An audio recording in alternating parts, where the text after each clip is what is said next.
we have new information that's emerging about Navy veteran Michael White, who's being held in Iran. White's family says that he's been held captive in the country since July. Iran's government confirms White was arrested, but denies he's being treated poorly. They also didn't say if he's been charged with anything. Joining us now is CBS News correspondent Roxana Saberi, who knows better than anyone, Roxana, what Michael White might be going through. You were imprisoned in Iran on a false charge of spying for the CIA, so you know exactly what he's dealing with. So let's talk a little bit about his case, and then we can talk about your experiences as well. How is White's mother responding to his disappearance? Well, Vlad and Anne-Marie, Joanne White says she is begging Iran to free her son. She also told me she wants the Trump administration to speak with Iranian authorities to secure his release.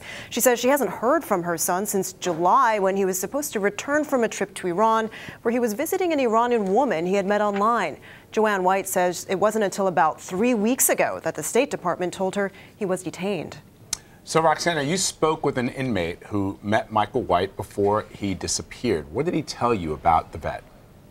I did. Ivar Farhadi told me that he met White in prison, and at the time he said White said he was suffering psychologically and was being held with dangerous criminals. He also said White told him he had not yet been charged, was not allowed phone calls, and didn't have access to an attorney.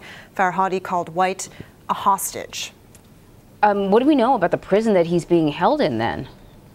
It's Vakilabad prison in the city of Mashhad in northeastern Iran. It's known for holding political prisoners and inmates convicted of violent crimes and drug trafficking.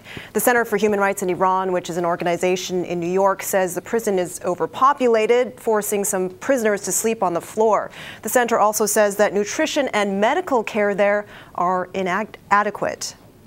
Roxana, as we mentioned earlier, you know all too well what it's like to be held prisoner in Iran. Before you joined CBS News, you were held in an Iranian prison, and you wrote a book about it, Between Two Worlds, My Life in Captivity. It's a great book for our viewers who want to have a little bit more insight. Based on your experiences, what do you think Michael has been going through? Well, there is a pattern that a lot of political prisoners go through. Iranians, dual nationals, Iranian Americans, and American prisoners who are imprisoned in Iran. Usually they're put in solitary confinement at first. They're cut off from the outside world. They don't get phone calls. They don't have access to an attorney. And they undergo very severe, intense interrogations for days or even weeks. In my case, I was blindfolded, facing a wall. I was pressured to make a false confession and also to spy for the Islamic Republic of Iran in return for my release. Many prisoners have reported being tortured, whether it's physical or psychological. For me, the hardest part was being in solitary confinement, because during that time you have nothing to read except the Quran, nobody to talk to except yourself, and all you have time to do is think. You have a ton of time on your hands, and it passes very slowly. So you do think a lot. You often think about how worried your family is, especially when they don't know where you are, and they could think that you're dead. And all of this adds up to make you a lot more vulnerable to the pressures of prison, which is something that your captors know very well. It sounds incredibly disturbing. We were just showing footage of you being released. Thank you for sharing your insights into it and your reporting on this individual who's being held. Roxana Saberi for us in London. Thank you, Roxana. You bet.